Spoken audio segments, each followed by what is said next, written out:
What's up, everybody? And today we're going to talk about quite a few things, actually. I don't usually do these kind of like rant videos or I've done news videos in the past, and we're going to be talking about the news specifically, but it feels weird. Today feels really strange. Or the past 24 hours has felt really strange. I'm not going to do sponsors or anything like that.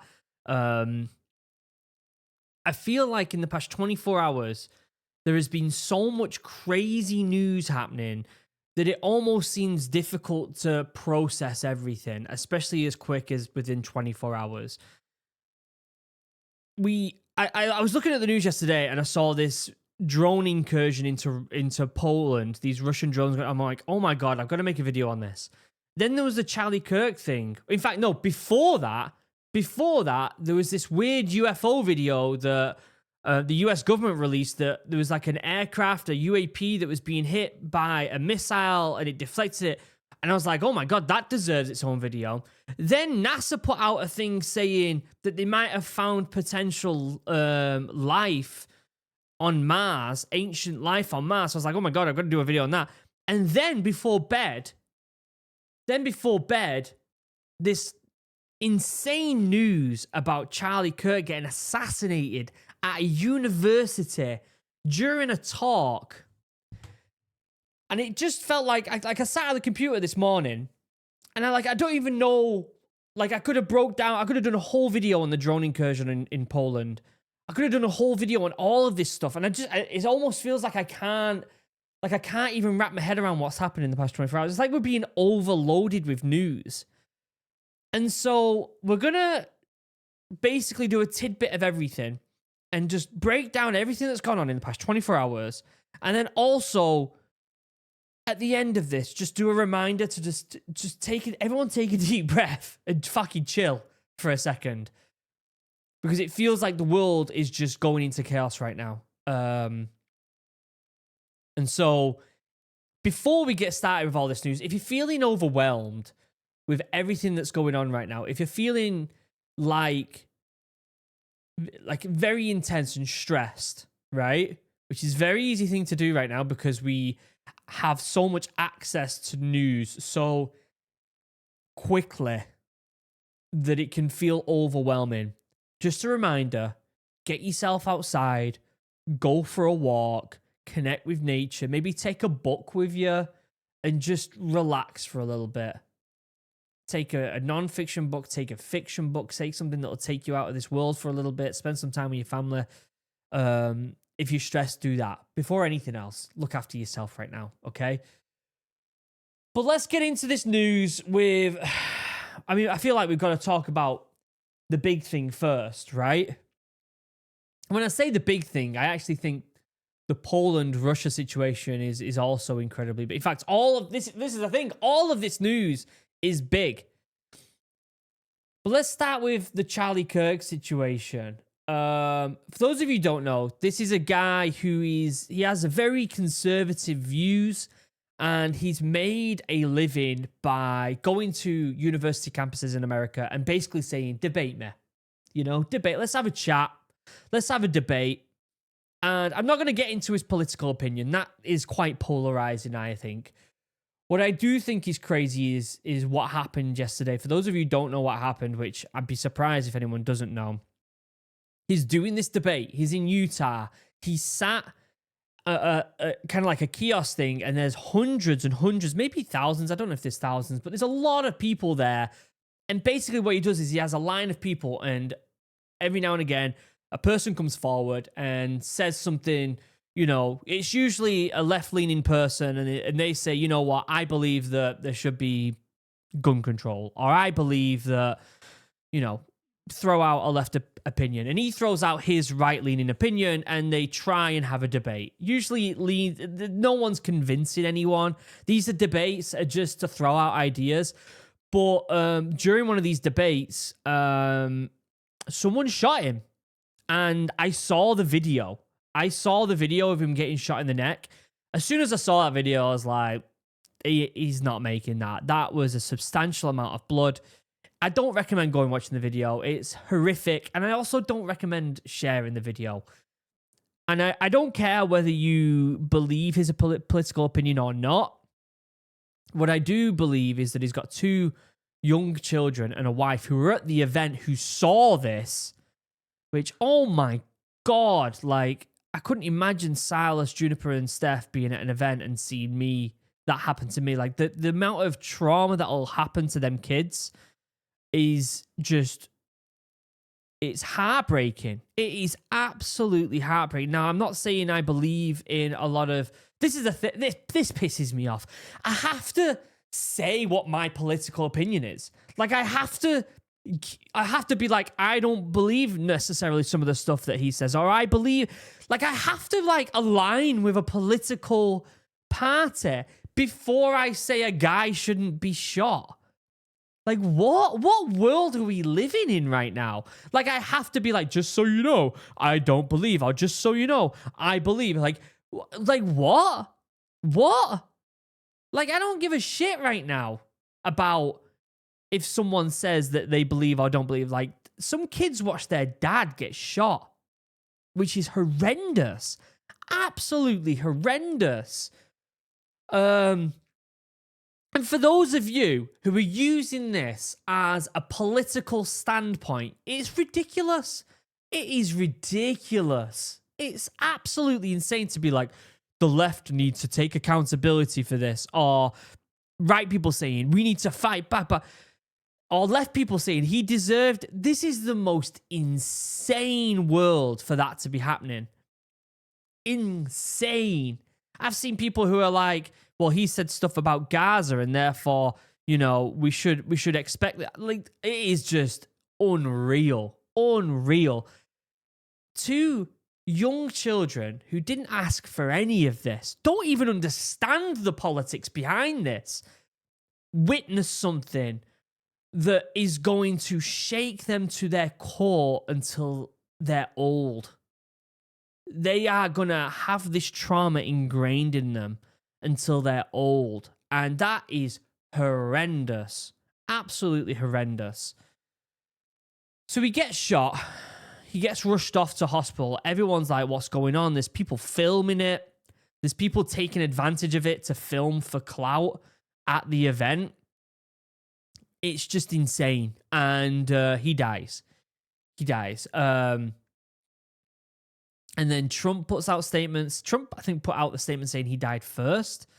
And then puts out an AI video saying, you know, that this stuff's bad. And then he says half-mast for flags. And again, I don't care whether you like Trump or not. It's very obvious that people on both sides have quickly used this to their advantage for their political opinion. And I get it, right? Like, Charlie Kirk was a very polarizing person politically.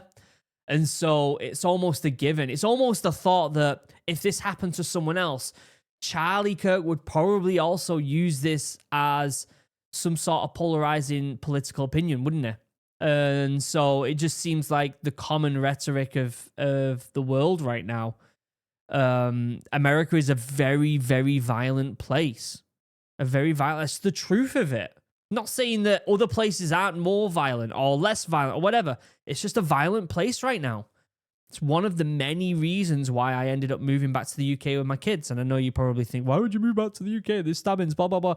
I don't care about your political opinion right now. What I care about is the state of the world and how aggressive people are coming. How aggressive people are becoming. What I wanted to do, actually, with this particular... I got a couple images here of where they think this shooter was. Now, I have seen the video. He gets shot in the neck, right about, well, if you're looking, he shoots like here on the neck, right?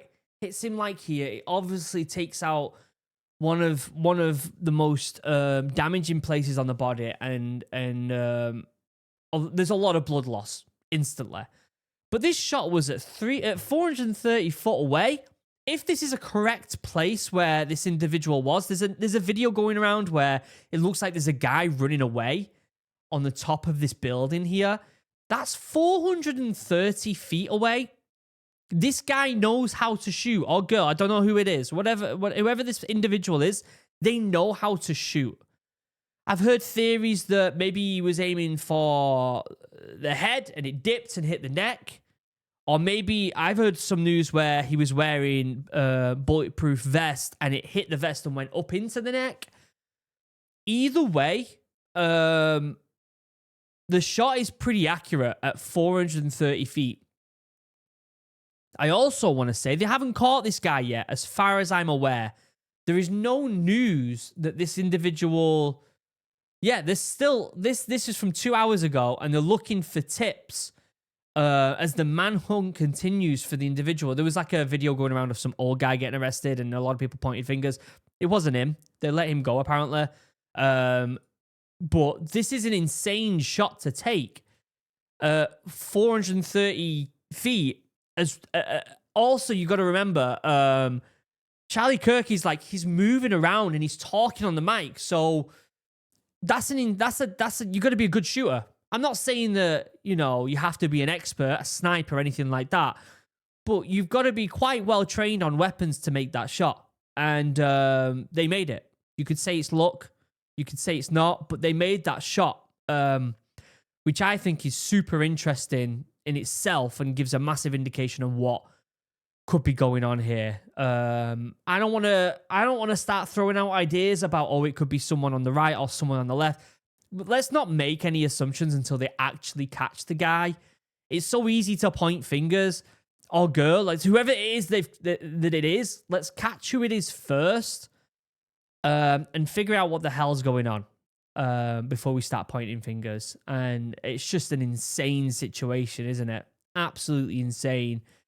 And to round off this bit of news, I've just gotta say, I hope them two children and his wife, I hope they're receiving, especially the kids, I hope they're receiving the help they need right now, because them poor kids, to witness something like that, I wouldn't wish on my biggest enemies. You know what I mean? Like, the kids are innocent in all circumstances, in all countries, and it's just, the thought of that is really, really sad. And poor children. And I don't consider myself a necessarily religious person. I do have a channel that I look into different religions and stuff. I'm not necessarily a religious person, but if you feel like praying for the kids, then that's something that you feel like you should do, then go ahead and do that. My big thing is I just hope that they're getting the help that they need, and that the family is being looked after right now, because I'm sure they're in a very vulnerable state. If the mother did see this firsthand, apparently she was there with the kids, then she is going to be in such a state where she might not even be able to take care of the kids right now. And I hope that there's enough family around her and enough friends around her to really make sure the kids, who are probably incredibly confused and still in shock, I hope they're being taken care of. And that's how I'm going to round off the story about Charlie Kirk. And if we get any other developments, on this channel, you know, I don't really like to get into politics that much, but if there's any development on this and analyzing the actual event itself, the individual and their training, that's something I'll break down. I can't be bothered throwing political fingers at people. It's just, I'm tired of it. I'm so tired of it. There's actually there's a protest happening here in the UK in a couple of days, I think, down in London, because there's the whole flags everywhere.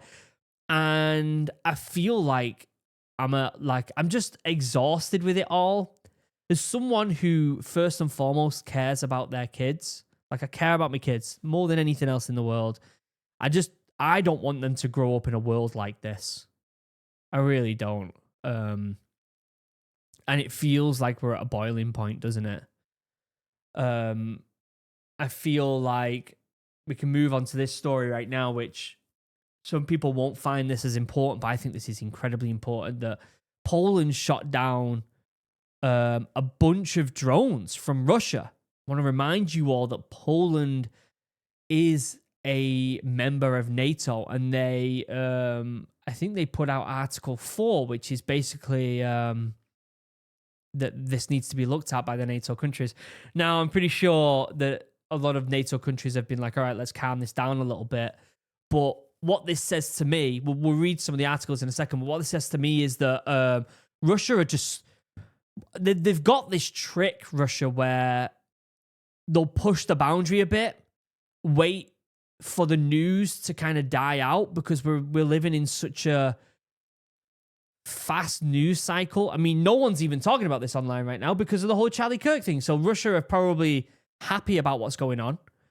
They push the boundary a little bit, wait for the political news to kind of move on to the next thing, which will happen within 24 hours, and then they'll push it again, and they'll keep encroaching. That's how they're doing it. That's how they're doing it. And I think Russia have succeeded in this moment right here. But let's read some of these articles here. Poland's Prime Minister Donald Tusk announced the activation of NATO's Article 4 due to 19 Russian drones violating Polish airspace, which he termed a significant provocation. Poland has requested NATO consultations under Article 4 following the shooting down of 19 drones. Tusk emphasized that these incidents reflect a wider security threat in the region. Nothing that the first violation occurred at 11:30 p.m. Russia denied responsibility. Ugh, fuck off. Freaking Putin. He just does me head in. He's the type of bully that hits someone, and when they get hit back a little bit, they're like, oh no, I've been hit. It's just, they do me head in. And this might be me just getting burnt out, but again, these are the drones right here. These are the places where the drones have been shot down right here. And again, this just feels like another push. Another bit of a push by Russia to make headway here. My hope is that NATO are like, look, if you do it again, we'll actually do something about it. And don't just sit back and be like, we don't want it to escalate. We don't want to escalate, because all Russia are doing are escalating it. That's all they're doing. And so my hope is that that NATO actually fucking take this seriously. That's what I hope. That's the two kind of biggest worry news. I feel like these two next ones aren't even like as serious, I guess. But at the same time, they are, in my opinion. I don't know. Some people won't. I'm a big person who likes to look at this stuff. There was a video that was released by the US government during a House hearing, and it basically shows what is a UAP. This is the hearing. I'm going to rewind it a little bit here. And there's a UAP. So I want to throw out there, we don't know if this is aliens, right? Like, we don't even know if this video is real, right? But the US government have released this, and it's an unknown aerial aircraft, right? Which is a red flag, because you need to be careful about what's going on right now with Russia and China and all this other political shit that's going on. And they fired a Hellfire missile, which is nothing to back, and it just bounced it off. And as before it starts, I'm going to describe, this was taken October 30th of 2024. This video is of an MQ-9 drone tracking an orb, or this object, off the coast of Yemen. You'll see that another MQ-9 launched a Hellfire missile. That you cannot see that drone. And so I'm not going to explain it to you. You'll see exactly what it does. So here's that weird UAP, whatever it is. They're tracking it. And then the Hellfire missile comes in from left to right. Any second now, you'll see the missile come in. There it is. And it almost...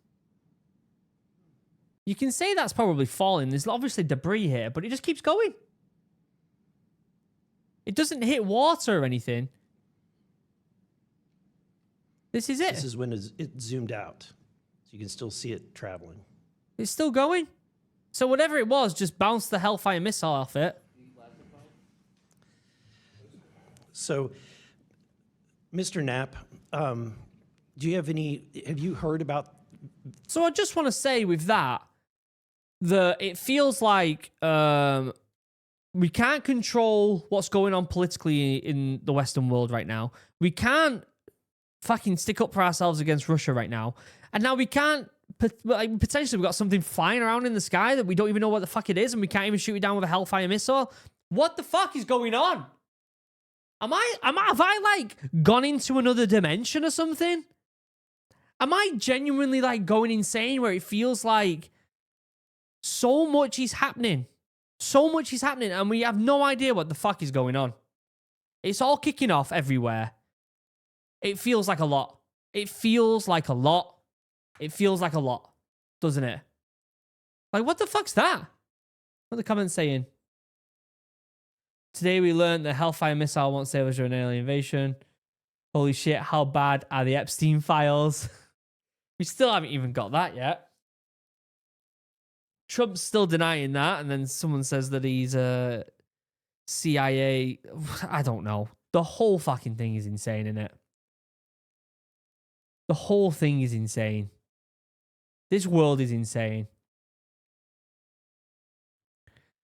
And then, by the way, I don't know if you saw this, NASA says that they found potential biosignatures on Mars. Which basically means that there could have been life on Mars at one point. Are they going to show the image? Let's see if we can see the image. Can I pull this up? Oh, no. This is Sky News. These kind of spots are potential indicators of extinct life on Mars. So I'm just going to end it there and just say the world seems to be absolutely insane right now. Politically, people are kicking off with each other. Russia are using that to their advantage and slowly creeping up. It's kind of like the frog being boiled alive type of thing. We've got weird things flying in the sky that we have no idea what they are. And apparently there was life on Mars. So, yeah, happy Thursday, guys. Like, what the fuck? What's going on? I might live stream tonight and we can talk about it. I don't know. It depends on how Steph and the kids are feeling because Steph's been in and out of hospital for the past 4 days because she's that sick, and we'll see. I'm going to turn off the computer after this video. I'm going to grab my book. I'm reading a nice sci-fi book called The Empire of Silence. I'm very excited about it. And I'm just going to go and read my book and hang out with the kids and maybe potentially play some farming simulator with the kids later because my boy wants to play it. If you are feeling overwhelmed like I am, because it is very easy to feel like that right now in this world, get outside. Just go outside and take some deep breaths and spend some time with the family and just switch the screens off because it can feel very overwhelming at times. I know I feel it sometimes. And I know that my feelings are not isolated to just me. A lot of people can feel the same way. And so if you feel like that, listen to some good music, have some fun with some friends, and just try to not be on the receiving end of an insane amount of news at a constant cycle. And take care of yourself. And if you do anything, please kiss your children goodnight, give them big hugs, and just play with them when they say they want to play, and cuddle them when they say they want to cuddle. And I'm going to end the video there. I love you all. Stay safe. Have a wonderful day. Goodbye.